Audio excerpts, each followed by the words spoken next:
Hey, what's up everybody? BDO44 coming at you another video. Alright, so I haven't talked basketball in a long time. With everything that I have going on in my life, plus basketball being in the off season, it just kind of made sense for me not to.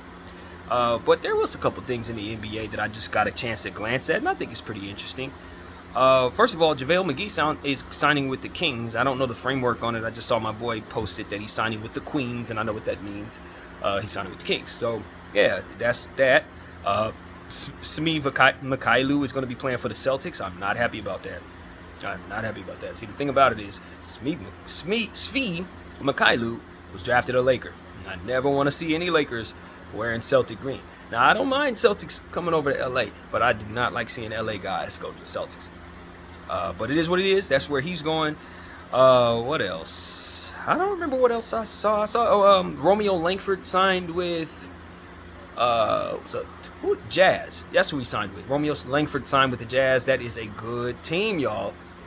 That was a good. The Jazz were already a very good team, and they just picked up a player that I think is well on his way to having a breakout. Basically, San Antonio should have made it a priority. I don't know if the word priority is the right way because they do have a lot of forwards, but I don't think Romeo Langford would be the one I would choose to let go of. With that being said, I think that Keldon Johnson's role makes more sense now that Langford's gone. So my whole thing about moving Keldon Johnson, I ain't moving Keldon Johnson now. Keldon Johnson's contract is good for San Antonio. It's at a good price, and now they've gotten rid of a couple of small forwards to make it so that they ain't got to really worry about that.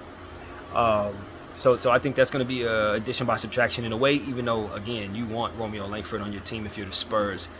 So he's going to be a very good addition to Utah. And there was one more. And it was a pretty solid one. I'll think of it in a minute. But yeah, that's what's going on. You know, the NBA is making their moves. Memphis. Yeah, Shaq Harrison, our Laker that we only had for like 3 days. He's really, really good. Highly fit defensive player.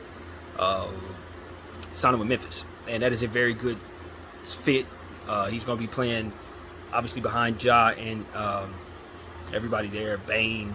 Of course, Marcus Smart now. So you have Marcus Smart and Shaq Harrison. I like that defensively for the Memphis Grizzlies. They're going to be stifling as hell in pretty much every position. So, yeah, man, I would not be surprised if the Memphis Grizzlies have a big season, y'all. I wouldn't. I really wouldn't. It's just a gut feeling that I have. It's because they've been a coming-of-age team for a while. They've been good enough to be a contender pretty much for the last 3 years. And now Ja has went through this. And I know how this goes. He's going to be suspended, but he's going to be working out the whole time. And when he gets back, he's going to be an MVP candidate. Now, I don't know if he's going to actually win MVP because you're missing 25 games. You ain't winning MVP. But I know where he's at in his career based and versus what he's shown already. And then with all that he's already gone through and how it really, really humbled him, I don't think it's anything left but redemption for a player like that. And we know what he can do. So I just expect Ja Morant to be a very elite basketball player this upcoming season upon return from that 25-game suspension. How that shakes out the roster, I'm not sure. But I know Marcus Smart will help him a lot defensively. And I think Marcus Smart is actually a better offensive player than Dillon Brooks. So that's just an overall upgrade for them, in my opinion. I think Marcus Smart's going to have a good year with the Memphis Grizzlies. So, yeah, that's kind of what's on my mind. I just wanted to give you guys a little bit of the news that I've been seeing, and just kind of touch in on basketball. There wasn't a whole lot to share at all because, as I said, the offseason is fully in effect, and it's just small transaction time right now. What I think is these are the times where a trade happens. There's nothing going on. Nobody's talking about nothing. This is the time where you trade James Harden. This is the time where you trade Dame Lillard. Why? Because there's no smoke around. There's no demand. Everybody's quiet. This is when you call the GM and say, yo, what's the price on that? And you work a trade right now, and then you just transact without the trade demands, without the crazy stuff, without the hoopla, without the media's influence. Because this is when you can get the price tag going that makes sense for both GMs because you don't have the inflated hype price, which is what basically everything is about, is leverage and hype prices. So that's kind of what I'm looking at. I think there's a good chance just the same that nothing does happen because when you can't see players running around, as we often talk about, it's kind of hard to really see an opportunity to know what things should be worth. You get a guy and you think he's worth this because he played like that last year. He has a breakout. Now you done gave away a player that's almost an all-star. You thought he was nobody. It's happened before, and I think teams are kind of concerned about maybe doing that.